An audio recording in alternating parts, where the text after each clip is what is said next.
You're trying to decide if you should get some ShredLights or save some money and get something cheaper. I just went through this dilemma and I ended up going with the ShredLights. And so I'm gonna give you some pros and cons to help you make that decision. One of the biggest pros for the ShredLights, in my opinion, is the mounting system. It's really easy to install. It installs with the same mounting hardware as your trucks. And then to take the flashlights on and off of the mounting hardware itself is also super easy. And that's a good thing because you're going to have to be charging these things quite often. And that was one of the main reasons that I got the ShredLights over everything else, is because you want to be able to easily take the light on and off, or at least I did, so that you can charge it and clean it and use it for other things like being a flashlight if you want.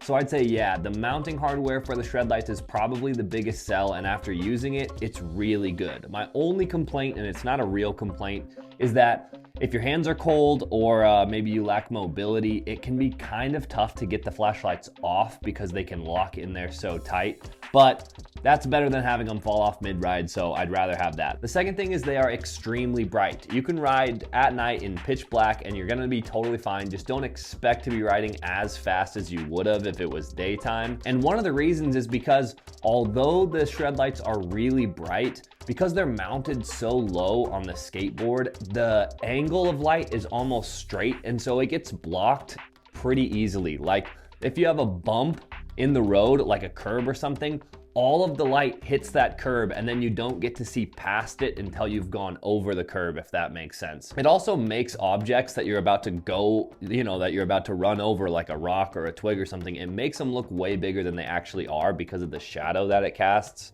I actually think that's kind of a good thing because you're trying not to hit stuff and you'd rather be more cautious, especially at night, but that is something to note. If they were mounted a little higher, like one thing I might do in the future is mount them to the top of my board to get just maybe 2 more inches of height, and that might help a little bit with getting them to look over things.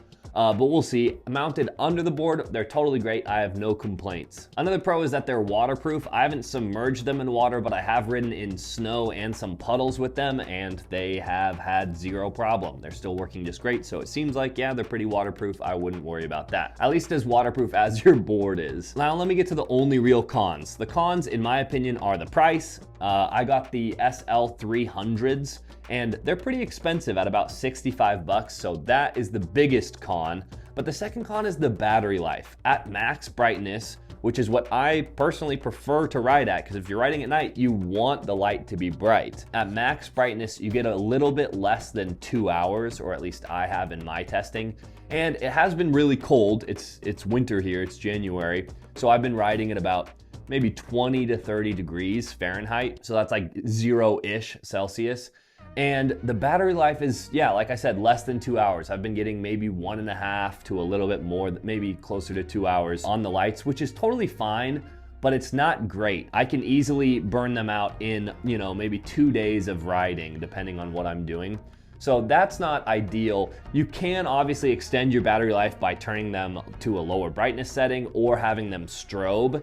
So those are, if you want to make it last longer, you can do that. But if you're trying to use them as headlights at night, which is what I use them for, you want them on their brightest setting because you're trying to see as much as possible, and so you're just not going to get that good of battery life. On the plus side of the battery life though is they ship it with a 2-headed USB-C cable, so you can charge both of them at the same time.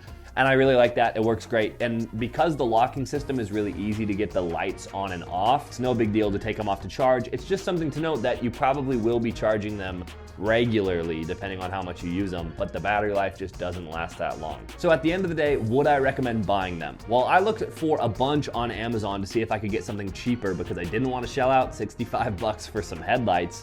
But after using the ShredLights, I would 100% recommend them. And the number one reason, they're a really good flashlight. They're good quality. They're very bright. The battery life is okay. They're a good light.